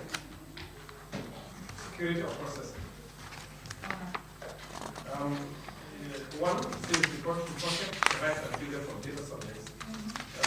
Controllers and processors must implement appropriate technical and organizational measures to safeguard personal data, special categories of personal data, from accidental or unauthorized access, use, loss, damage, operating, disruption, during transmission, storage, or processing. And then 2 says the measures required under subsection 1 must consider the nature of the personal data, the potential adverse consequences for data subjects, the state of technological development, and the cost of implementation balanced against the potential risk of the data subjects. Now, this clause to me is talking about more than processing actually, because talking more about storage, but it just say processing. So I don't know, maybe it needs to be amended to say processing, storage, etc. Because it's dealing a lot with actually storage. How is it stored? So, but when you look at the title, it says just security processing. But I think fundamentally here, storage also plays a big part. Yeah. Yes. Now, the last part also, which I asked the gentleman yesterday, was about, the Gambia actually has signed and ratified the African Union Convention on cybersecurity and personal data protection. But then when he was talking about the bill, he keeps saying about ECOWAS something. So then I said, is the bill aligned to what we have already ratified? Whether there are any because of at the minimum what we have ratified must be part of it, what we have at the minimum. So but then it seems he was not also aware of this particular one also, so I don't know. So I think it will be Mr. Kinte. The reason why he's mentioning the ECOWAS supplementary bill on data protection is because recently ECOWAS sent the supplementary bill for us to make comments, and I think he attended that. Yeah, he said he attended. So that's what he's familiar with. But when we were working on this legislation, like I said, we were mainly aligning ourselves with the global frameworks, the GDPR and the AU Convention on Cybersecurity and Data Protection. So that's what our target was, and that's what our benchmark was. The ECOWAS supplementary bill came just recently, so that's why he was mentioning it. Yes, the supplementary bill, is there anything that is in there in the supplementary that is not part of this bill? that we need to be aware of? Yeah, just to ensure that we bring consistency. Yeah. Not that I'm aware of, but what we can do, or what we can do as a commission, because I know we looked at it and there were certain concerns we had raised when it was sent to us to make comments. I've not seen the finalized copy, but we can ask for the final copy from the ministry, and we can look at it to assess whether it's in line with, or whether ours align with the ECOWAS supplementary bill. That's additional homework, if that's something you're interested in. Yes, I think it will be good for us also to have that, so that we can just ensure that, yes, this is there. Yeah. Okay, yes, honorable members, any other question? Yes, as you have said, I want to know, it's a whole lot of work, and we are in consultation for this bill. You've also talked about interest groups that are also very important to make sure this bill is put at a high priority. Looking at the cognizance of partners, I know it's also very important. Some of these issues do partners, agencies, to make sure some of these key issues work. You've talked about already. Is it a non-government organization that is also focused on this element? Or in the beginning, I know maybe you have a deep knowledge of this whole thing, of this bill. Or when you've been working together with them to craft this, or they've also included some of these elements? What it? Yes. No, what it came later. The bill, we were working with the Council of Europe. And the Council of Europe just basically sent consultants to help guide us in terms of making sure that our provisions are aligned with best practices. And just to assure you that they've not really, how do you call it again? No, they have not really imposed their things. Because I remember one of the toughest arguments we had during the time when we were discussing this bill as a committee was the provision of gender. So the initial draft had gender, and we had members, not me, that believe that as a country we are not really, that's not something we really, because it had definition for gender and it was a very long definition. And some members of the committee had to believe that that was not something that as a country that we believe in. And so we did have a lot of back and forth on that. And it eventually was, so if you look at the bill, that's removed. So there's some, how do you call it again? They did provide consultants, but we tried to make sure, well, most people try to make sure that it's as it adapts to the local context, but whereas also we aligning to the global framework. Yes, Honorable, your fear is actually true. Because the same people, no, I know them, I'm communicating. Yes, because, no, I understand, because it's the same people that assisted them when they were coining all this together. Now they send an email from God knows where that they want to also assist the committee on the same bill that they've actually helped them to draft and the information. So then for me, when I got the email, then I called Sanusi. I said, Sanusi, we have this guy send me email. He said, hey, I know him. He was here helping. I said, why do you want to also come to me again when you've already dealt with it? So when Sanusi explained, then that was I was laughing. When he I said, okay, I understand. Maybe they didn't get their way on the other side. Now they want to try to get their way here. I don't know. And I said, you know what? There's no need for you to come. He said, no, we're going to buy our own ticket. We're going to pay for our own ticket. I was like, wow. What exactly? You know what I mean? Yeah. So, and I know that it's not just we just want to travel to Gambia. Yeah, I know. Yeah. So even this is last month actually, they even sent another email. I said, look, right now we are suspending that cybercrime bill for now. We are dealing with some other bills. We have 5 bills that we're dealing with right now, 4 that we are dealing with right now. But they still want to insist, when are we going to be? I said, I don't know, maybe you offer something. So when he says that, I said, maybe that's fine. But we are no fools anyway, so we'll be fine. Yeah, we need to do things in accordance to our country. Yeah. And there is no best practice anywhere in the globe. What is best for us is what we do. Simple. Okay. We just learn and, yes, compare, we analyze. Correct. Yes. And Chair, Commissioner Jiba, what is the Western Africa Regional Digital Integration Program? and they're under the Ministry of Communications and Digital Economy. And they're funded by the World Bank. And the World Bank is particularly interested right now, currently, in all the programs going on. One of the programs they're particularly interested in is the data protection. And so what WADIP had done for us so far, since they learned that data protection would come under Information Commission, they have gone ahead and provided us with office furniture, fittings, and equipment. But they do it through the Ministry of Information. And they have a lot of activities going on with the Ministry of Information. In fact, they're helping them set up a directorate within the ministry for access to information and data protection as well. Okay. Yes. So that's what it's there for. Yes. Now let's look at penalties. Actually. Yes. It seems you don't want to put any financial thing in there, and these are breaches where some other companies are charging millions, hundreds of millions. But here, you guys just want to ignore it. Say, oh, the commission will do. And that's why I said it's part of yes. the recommendations. Okay. It's a recommendation that you help us. Okay. Come up with the figures. Figures. Okay. That will also help us guide us in our regulation. No, I want you to tell us figures. Actually, yes. Go ahead. Yeah. I think I also wanted to come Where?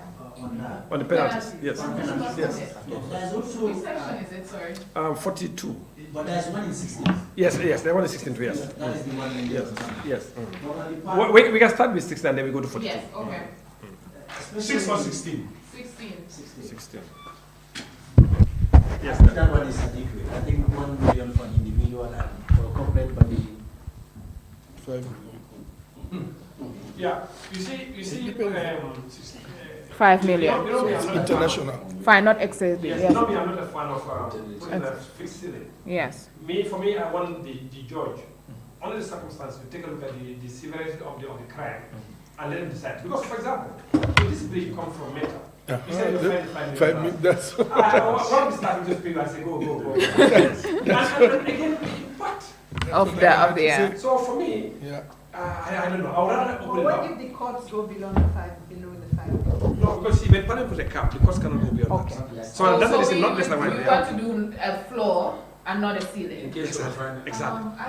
Individual and corporate, huh? I would usually recommend you have a provision for shareholder damages.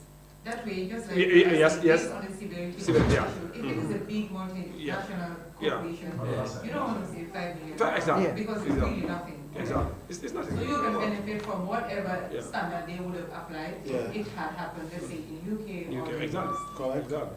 Because I've seen so many issues dealing with Meta, with Visa, MasterCard, some of these things that they, and some of these, health, industries, a breach you ask to pay millions of dollars, So then in our case, you ask somebody to pay $80,000 or so, I don't know. But we'll take a look at that. But I wanted Yami to give us maybe you put 100 million or 300 million or something like that. So I watched a lot of your deliberations as during consideration stages, and I know most of the National Assembly members, your fines are usually 500,000, 200, very minimal fine, very conservative when it comes to fine. Well, for me, if it's not less than 2 million, I'll take it because the impact of selling individuals' personal data is very high. So if it's not less than 1 million, fine, not less than 2 million. So it gives you a floor, but then at least there will be something that the judge can, go above. Yes. I'm trying to see what's also. I think I would advise the committee to look at what obtains in other jurisdictions to be able to come up with a figure, because otherwise it has to be proportionate with the offense. Because in freedom of expression, the law should be designed in such a way that it is not vague and it is not also disproportionate. So let's look at what obtains in other jurisdictions. If it is 10 million above, we start with 10 million above. Just coming up with a figure like that. We'll do more on that. Yes. On the part of the commission regarding that penalty, financial penalty. I think, like you said, it's better that we have it. If not, if it's to be contained in regulation, then there is a cap regulation. Exactly. Because if you look at the Interpretation Act, I may not remember the actual but there is a limit to subsidiary legislation. Financial limit. And the amount indicated is quite minimal. Yes, I forgot maybe 2000 or It's a something. very old act. Exactly. We have a bill trying to amend that one. Exactly. So it will be good that we have it included in But for me, there. I think it's better we have it in the bill. Exactly. Yes. Well, actually, I think Mr. Moore have qualified that. I was going to say I'm not a lawyer, but I think putting it in the regulations, which is easier to change than an act. But I think he has explained that, so I think I can just leave it like that. For us, a fine law. And then if you leave it also in the hands of the ministry, anything will happen. You know, when you see it in our fishing industry regulations, you know, you say to somebody, you say, oh, you're going to pay $100,000.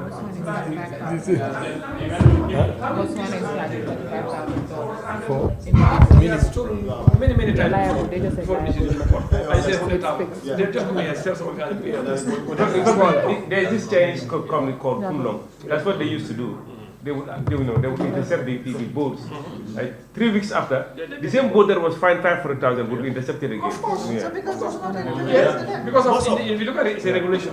So that's at the level of the ministry. But if this was like an act of parliament, you indicate once you are caught once, the second time is confiscated. Then they'll be more careful. And then you put a big fine in it.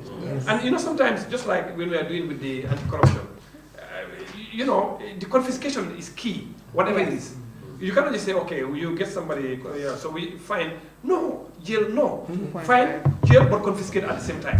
So we were debating, but at the end, I think we saw sense in it. And not only we will fine, or you may be jailed, depending on the gravity of the crime, but we also do confiscation of the property, of the proceeds of the crime.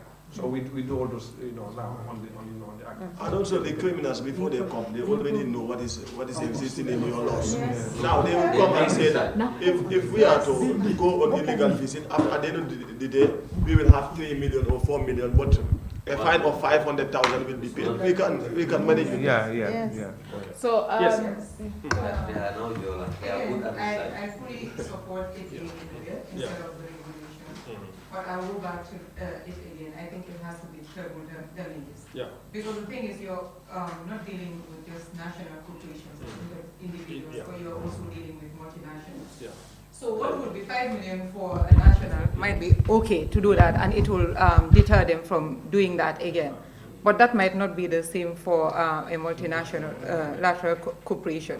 So put treble damages, that way the court is able to assess the damage that is caused based on the offense that is committed. And the other issue, I think we had a discussion of what happened when government is signing all these contracts and you have our personal data outside there. I think the Ministry of Justice is represented in every government contract that is signed. They have developed a standard clause for anti-money laundering offenses, and it is inputted in every government contract. I think this is a good opportunity for the Information Commission to engage them and develop a standard clause for data protection that will be in every contract. Because once you have that and they put it there, that means every contract that government signs, they are obligated to put it there. Because at the end of the day, if you have these laws and it's not in the contract, what would happen is if there are issues, they are going to implement the clauses that are in the contract. And if you don't have any provision that addresses it, it becomes challenging, just like we have seen in the past. I think that makes a lot of sense. And in fact, for some of the signs, contracts, sometimes they'll give you some general clauses and some specific clauses. Then you look at it and don't this apply to me? But they do it for their own sake. So I think also internally, just like we are saying, we're going to take note of that. And maybe going forward, we need to start to develop clauses also to ensure that whenever this actually happens, we have some clauses that we actually in those laws. So we will take note of that. I just also wanted to clarify something. So when we're talking about penalties and the fines, I think it's important that the law also outline in this commission or the data protection source of funding that they can use their fines. So what we saw in Ghana was that their access to information commission it has fines and it was deposited in an account. But for the past couple of years, they can't use it because they're waiting for government to tell them what to do with it. So, and for them, they're looking at it as a way to also support the work of the commission. Because what we also need to be very mindful of is that yes, government sets up these institutions, but during implementation phase, or even before implementation, they realize that these institutions also can hold them accountable. So one of the ways they can stifle the operations of these institutions is to sort of not give them adequate funding. And in that instance, the activities of the institution would be vain. So we don't want an instance where National Assembly enacts these laws. We go to, or chair would go to all these meetings and say, we have these laws, we have these institutions, but how effective are these institutions? So as part of the source of funding, it needs to also be clear that some of these things can be used as source of funding. Yes. We tried that actually in the anti-corruption. Yeah. Where a percentage of the proceeds is given to the commission. Yeah. But it didn't pass. We debated. It was very hot. We debated, and some were given even figures. Okay, let's say somebody was caught, maybe say corruption over 100 million, 300 million, or 1 billion, whatever, 1 billion, and somebody gave a specific case, which I don't want to mention here. They said, okay, well, so you take that percent and you give it to the commission, even though they may not need it immediately, but then there are other government institutions that may need the funding. Yeah. So at the end, we removed the percentage completely and left it in the hands of the parliament to ensure that they have enough funding to do that. Now, for me, honestly, I'm not a fan of putting a percentage. Except, in ECOWAS and in African Union, there's a percentage of the import VAT tax that we actually give them, which is fine. And the last time I checked in November when I was in the AU, Gambia didn't owe the AU or the ECOWAS at the time. Because it's working. Why? Because they hold the money at source and then they give it to the institution. So if we are able to do that in this situation, some of our institutions, like we are dealing with about the National Research Fund, that we really need to do, that will be very helpful. Not too sure about this one. We can debate it about it, we can put it and then see if it's going to pass.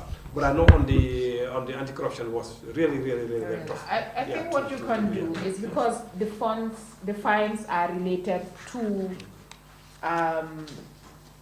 breaching of violating individuals' rights.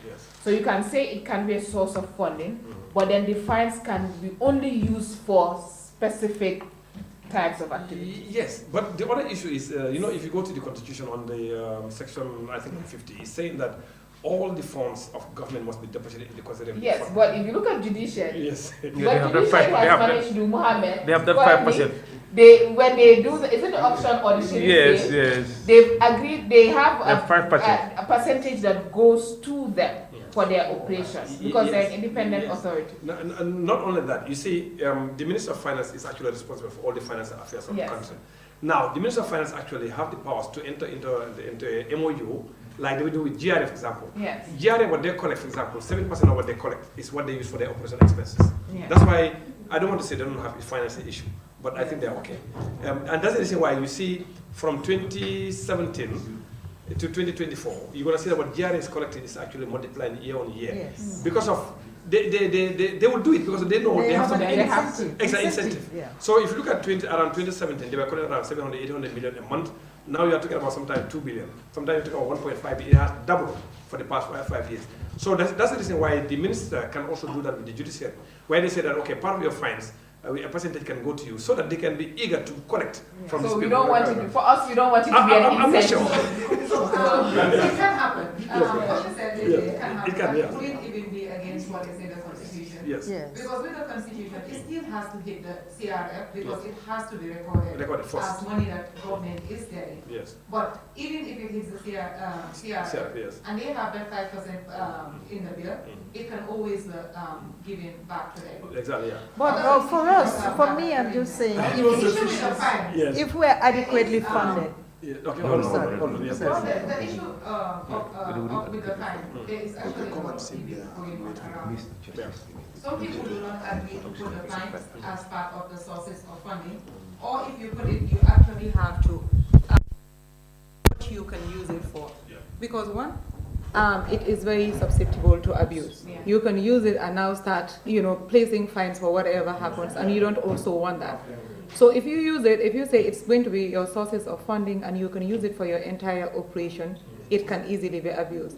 But if you say it can be used to resource people that are affected by the support the community.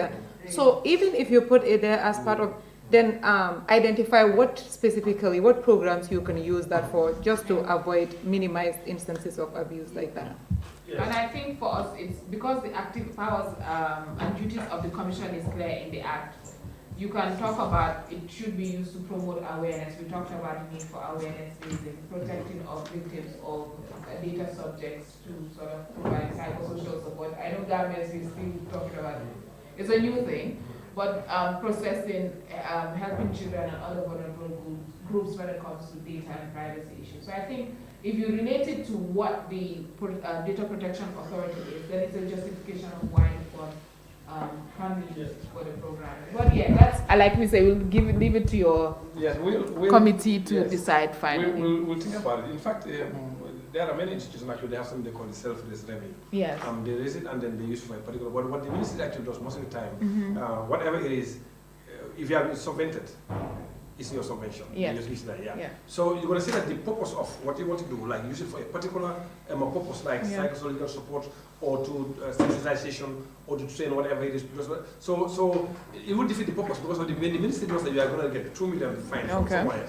When they give you subvention, they say, okay. They remove that. So it will defeat the whole purpose, you know. But I think there's a way we can go about it. Yeah, we can still discuss. We can discuss further, but I think there's a way we can go about it because it's important. Yeah. Yes.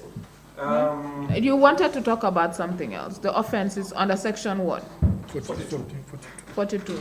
Yes. So this is about the penalties, and this was where we're saying that we would also want clarity on some of these things. Financial penalty calculated by the Commission, because all of these things would have to be in the regulation. Exactly. So maybe if you give us a floor, like you say, a floor moving a final calculated by the Commission, not less than. So when we are coming up with the regulations, enforcement regulations, then we have a guide, and we would have a justification as to why we're using that number, because it's provided for by the Act. So that's our suggestion. We'll try and do that.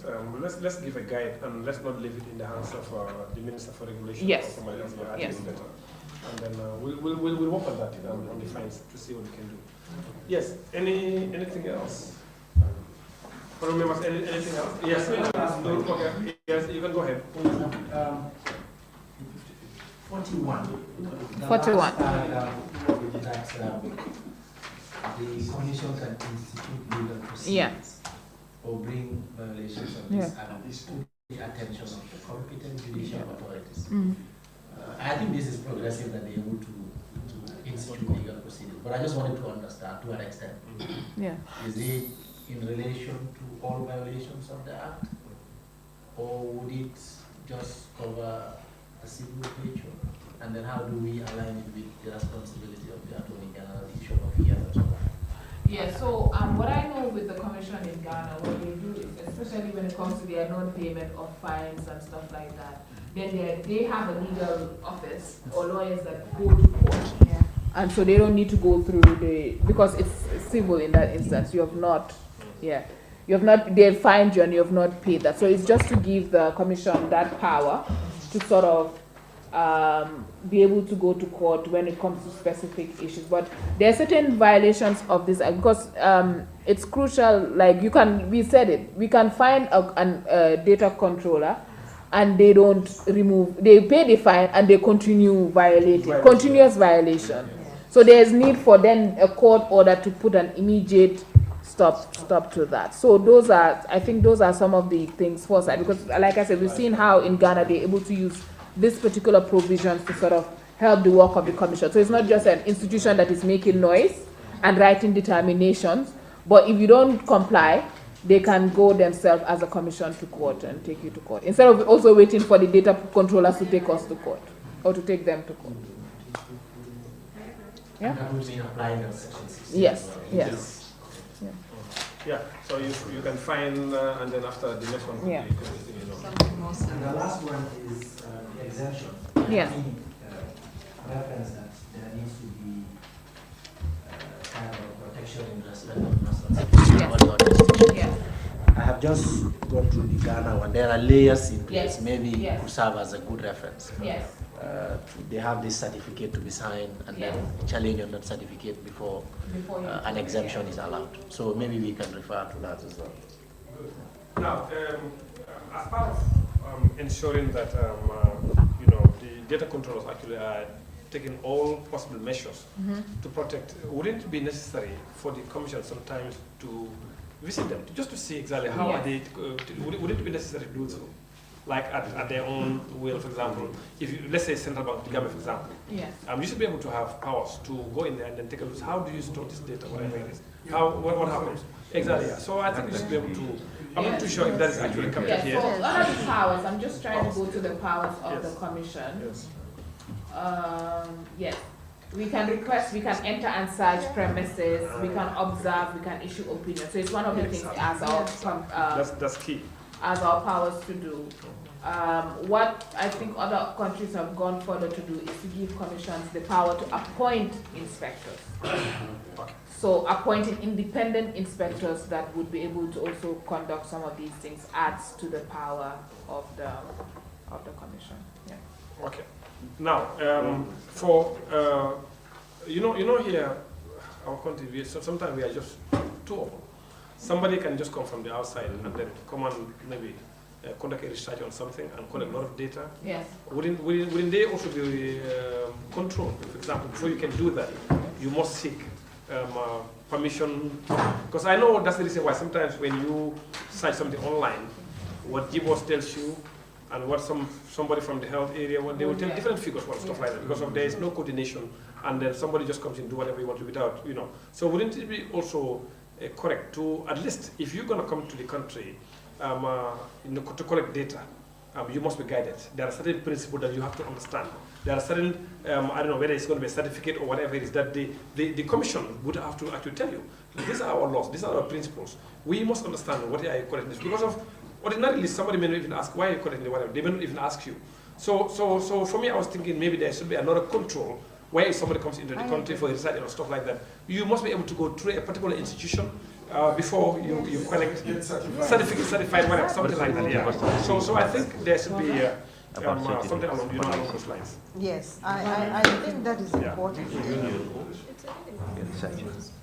I'm trying to find, because I know there's something on research in terms of processing specific data, special data, but I'm not sure it has talked about the commission giving authorization for some of these instances. Because with the transborder and cross-data flow, it's like someone coming else from elsewhere to get that. And if we have, some precaution, we can add that. That is important. Maybe there is the need also to look at the GBOS Act, whether it doesn't have any provision for that. In fact, they're thinking of getting authorization. They don't have it, huh? I think we can add it as one of the functions of the commission, because I'm trying to see whether it's here. But I don't think so. I didn't read it. Well, that's not read it. I like, because it would fall under the cross-border something. Because a visitor coming from outside, collecting our data and going out, it should. Yes. This is on research. Yes, we can do that. We can on part of the function. The commission would be able to have a checklist. In fact, the commission should be the entry point. Whenever you're coming to do any kind of research, the commission should be the entry point. At least they should be able to put you through the do's and the don'ts of what you're collecting. The commission should be able to know what you're actually coming to do, and then they tell you exactly these are the things. So in case whatever you've collected is somewhere, then they should be able to hold you accountable. Will that just be for research or anything that has to do with data? For me, it should be. I think anything doing with data, because it's about data protection. Exactly, I think we can, that can be added. We can take note of that. Yeah.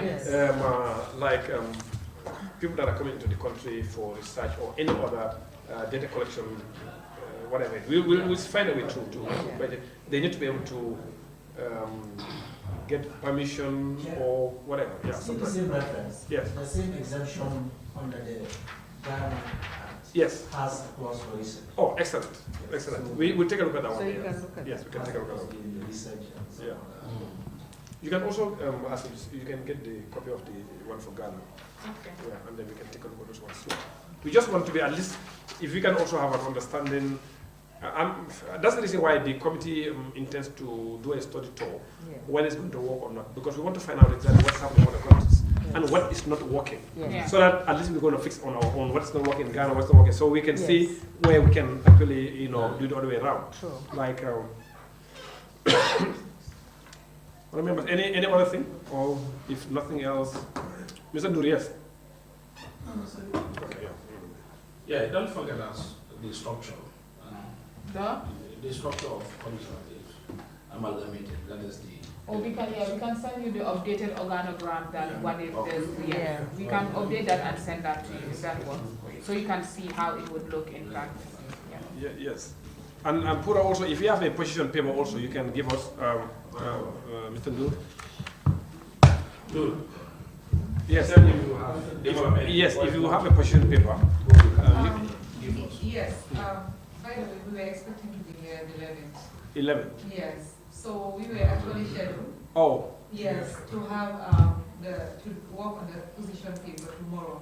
Actually, 2 p.m. today and tomorrow. Tomorrow, okay. Unfortunately, this morning we realized that we're supposed to be here today. No, that's fine. If So- we, from now until next week, you can have it fine. From now until next week.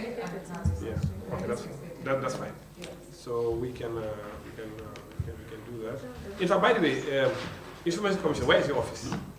Good question. Where's your Good office? question. It is at Fajara. No, Pura we know. Yes. It is at Fajara, but I'll tell you, it's just for this year. We're going to find somewhere else more accessible. Yes, it's a commitment. More accessible, maybe somewhere on Benton Hardin Highway or Kairaba Avenue. It's at Fajara, way down. Near John, help me because that's your area. It's next to Clay Oven. I know National Film. When you get to Timbuktu, Yes. you know Clay Oven? I know Clay Oven. Yes, the same Just road next with to Clay Clay Oven. Oh, okay. There is a 2-story building there. So you are in the residential area, right? Yes, and we'll be putting Where the up some economic signs. commander used to stay. Ah. Now, that's more specific. And we'll be putting it up some signs. Yes, okay. Well, we'll be definitely looking for somewhere else. Provided we have the adequate resources next time. No, let's get some from We'll Pura. try. You know, they have a lot of money, so let's get some from them. We'll go to Pura. As per your advice. Yes. Okay. The last time also when we met Pura on the cyber crime bill, they promised to give us a position paper, but we are yet to receive that still. We've communicated, but they told us to write another letter. I was not here. No, you were not here. I'll find I think it was Mr. Nduda was here, and I think Rudin was here also as well. So can you check if you have it? Then you can send us the position paper, so that it's going to be part of our, you know, our so many evidences we have on this for cybercrime. That's fine. Yeah, but it's good. At least we are dealing with almost all over the place. You know, not only in the Gambia but within outside the country. That's fine. So, honorable members, in the absence of any other thing, we have something in the afternoon. Yes. All right, then we'll just suspend that till the afternoon. At 1:30, we come back. So, yes, no, I just want to release them. Then we do our AOB. But on behalf of the speaker and then the members of the committee, we want to say thank you very much. Thank you. And the discussion is really, really, really valuable. And I wish we had the same yesterday from the owners of the bill. So now, if they come, fine. If they don't come, also we are fine. So thank you very much, the team. And we also wish you a very successful time. Thank you. Thanks for your continued support. Thank you very much. Thank you. Very Yes, and also if I can have something on the finance aspect. Yes. What is it to add another responsibility? Finance, a comprehensive thing, and maybe by the time also you may have your strategic plan. I'm not sure if it's done also. So the strategic plan, at least for the next 3-5 years, what do you want to do? And if you cost it, then we'll know every year this approximately would happen. And you know, all those are going to be weapons for us to be able to defend. You know, what we have costed now is our work plan and the national implementation. And also operations. Good. Yeah. So that is fine. So I've also, when I was in Riyadh recently on the IGS, I was there with the information minister. I've also made some contacts for him at the NEPAD and also at the GIZ so that they can work. In fact, the guy called me that he's here on Monday. So I called the minister and said he's here, so you go see him so that they can also assist in some kind of ways. You know. So in as much as I'm telling Pura to give you, but I'm also trying some other ways. We also just came back from a resource mobilization trip in Dakar, Yes. and we're very hopeful. Yes. We met some embassies and some donor agencies, Exactly, And so far, it's very promising. Yes. So and don't forget the National Assembly. If you have excess, we are here. Thank you very much. Yes. Thank you so much. Yes, greatly appreciate it. So you will